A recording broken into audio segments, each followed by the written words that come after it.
Hello अस्सलाम वालेकुम जुले दोस्तों। एवरीडे करगिल फिर से लेके आए हैं आप लोगों की खिदमत में एक नया एडवर्टाइजमेंट नोटिफिकेशन जो कि लद्दाख ऑटोनोमस हिल डेवलपमेंट कौंसिल करगिल की तरफ से लद्दाख के SSRB करगिल की तरफ से ये पब्लिश हुआ है। तो दोस्तों ये नोटिफिकेशन है 2023 का फर्स्ट नोटिफिकेशन है और ये जो पब्लिश हुआ है 27/6/2023 में। तो दोस्तों आप मेरे साथ बने रहे तो मैं आप लोगों को इस एडवर्टाइजमेंट के कौन कौन से पोस्ट है, इसका क्या लास्ट डेट है, डिटेल में आपको पूरे इस वीडियो में बताऊंगा। तो दोस्तों सबसे पहले ये एक डिस्ट्रिक्ट कैडर पोस्ट है और ये सिर्फ डिस्ट्रिक्ट करगिल के लोग ही भर सकते हैं। और इसका जो ओपनिंग डेट है ऑनलाइन एप्लीकेशन फॉर्म का, ये पूरा ऑनलाइन होगा, कोई ऑफलाइन फॉर्म नहीं होगा दोस्तों। तो ये 1 जुलाई 2023 है और इसका जो लास्ट डेट है वो है 30 जुलाई 2023 है। तो दोस्तों टोटल नंबर ऑफ पोस्ट है इसमें 23। तो 23 है दोस्तों। तो अपॉइंटमेंट ऑफ कैंडिडेट ये किस बेसिस पे करेगा, इसका क्या होगा, ये मैं आपको पूरा डिटेल में बताऊंगा आपको कैसे अप्लाई करना है इसके लिए।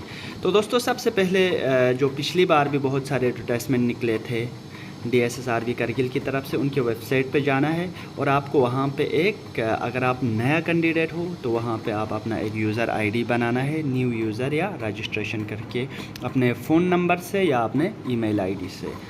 तो दोस्तों अगर आपने ऑलरेडी फॉर्म भरा है तो वही डायरेक्ट आपको DSSRB करगिल पे जाना है और वहाँ पे लॉगिन करके आप अपना डिटेल्स खोल सकते हो।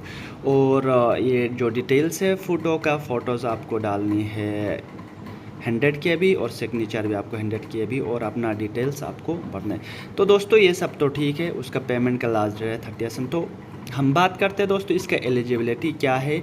सबसे पहले आपको domicile of union territory of Ladakh district Kargil के होना चाहिए और इसके साथ साथ इस वैकेंसी में क्या एज लिमिट है। तो आपको 1/1/2023 को आपको बिलो 18 ईयर का नहीं होना चाहिए और आप 42 ईयर से ज़्यादा नहीं होना चाहिए ओपन मेरिट के लिए, 45 ईयर से ज़्यादा नहीं होना चाहिए ST या कोई OBC या EWS कैंडिडेट के लिए। तो दोस्तों आपको सबसे पहले इसका जो क्वालिफ़िकेशन है उस पे जाते हैं हम। इसका फ़ी है 250 फॉर अनरिजर्व्ड एंड 200 फॉर, और आपका जो सेंटर है वो करगिल में ही रहेगा। तो आपको ये डिटेल्स आपका ये कार्ड्स चाहिए। और जो एग्ज़ाम दोस्तों इसका कैसा होगा कि general intelligence, general awareness, quantitative aptitude, English language इसका 25 क्वेश्चंस होगा और पर क्वेश्चन का 1 मार्क्स होगा और आपको टाइम ड्यूरेशन देगा 2 आवर्स के 120 मिनट्स। तो आगे दोस्तों मैं आपको एलिजिबिलिटी बताता हूँ। अभी ये नोटिफिकेशन में सबसे लास्ट पे है इसलिए। तो सबसे पहले तो इसमें आपको पोस्ट है फर्स्ट नंबर पोस्ट पे जनरल लाइन टीचर। तो टीचर के लिए आपको सबसे पहले तो ग्रेजुएशन होना चाहिए, ये लेवल 5 है और इसका 12 सीट्स है।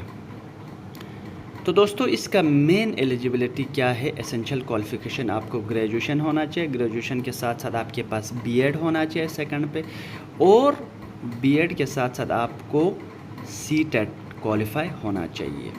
तो दूसरा जो पोस्ट है दोस्तों ये भी एजुकेशन डिपार्टमेंट में है, ये साइंस टीचर है और साइंस टीचर के 7 पोस्ट है, 4 ST के लिए और 3 अनरिजर्व्ड है। इसके लिए भी आपको सबसे पहले तो आपको ग्रेजुएशन होना चाहिए और BEd होना चाहिए और CTET भी होना चाहिए। और इसके 30% science teacher graduate with physics, chemistry, botany, zoology and maths as one of the subject in graduation होना चाहिए। तो दोस्तों जो थर्ड पोस्ट है वो है लैंग्वेज टीचर और उसमें टोटल 3 पोस्ट है, अनरिजर्व्ड 2 है और ST के लिए 1। इसमें भी ग्रेजुएशन, BEd और CTET तो सबसे पहले इम्पोर्टेंट होना ही चाहिए। और इसके साथ साथ आपको 10% जो है language teacher graduate with Hindi, Urdu, Arabic, बूती एज 1 सब्जेक्ट इन ग्रेजुएशन होना चाहिए। और जो 4th नंबर पोस्ट है दोस्तों ये है टीचर स्पेशल एजुकेशन के लिए, इसका सिर्फ अनरिजर्व्ड 1 पोस्ट है। इसके लिए नॉर्मल फिर से ग्रेजुएशन, BEd और CTET तो होना ही चाहिए और साथ साथ में 2% special education teacher graduate with BEd in special education और diploma in BEd special education होना चाहिए। तो दोस्तों अगर आपके पास ये सारे एलिजिबिलिटी क्राइटेरिया है तो आप ये फॉर्म भर सकते हैं, अदरवाइज़ आप नहीं भर सकते हैं। ये इसका एसेंशियल क्वालिफ़िकेशंस है। तो दोस्तों जैसे मैं ख़ुद भी गवर्नमेंट से ये रिक्वेस्ट कर रहा था कि वन चांस तो हमें देना चाहिए, एटलीस्ट वन चांस की विदाउट बीएड एंड सीटेट, क्योंकि ये जो पोस्ट निकले हैं आफ्टर यूटी फॉर्मेशंस के बाद, तो ये फर्स्ट पोस्ट निकले हैं। तो हमारे जो स्टूडेंट्स थे पहले वो इस बेसिस पे तैयारी करते थे, अपने जो प्रिपरेशन इस हिसाब से करते थे कि वो जो है मिनिमम ग्रेजुएट होना चाहिए होते थे पहले। तो इसलिए हम गवर्नमेंट से रिक्वेस्ट करते हैं या एडमिनिस्ट्रेशन से, तो एटलीस्ट हमें एक चांस तो देना चाहिए। Thank you for watching this. और अगर आपके पास बीएड सीटेट है तो आप ये फॉर्म भी भर सकते हो। Thank you so much for watching.